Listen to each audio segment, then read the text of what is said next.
இன்றைக்கு நாங்கள் சபிக்கிற சாபம் தான் எங்களுக்கும் எங்களுடைய பிள்ளைகளுக்கும் வரும். இதுதான் விஷயம். கத்தைக்கூடாது. கோபம் வருவதோ கம்மன் இருந்தோம்.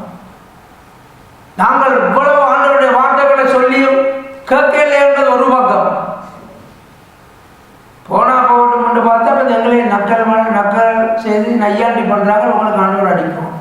அப்படியான எண்ணங்கள் சிந்தனைகள் வருவது எல்லாம் மனுஷனுக்கு. எங்களுடைய சபையில் இருக்கிற பிள்ளைகளுக்கு இயேசு கிறிஸ்து போதித்தபடி நல்ல இருதயம் இருக்கும். என்ன இருதயம்? உங்களை சபிக்கிறவர்களை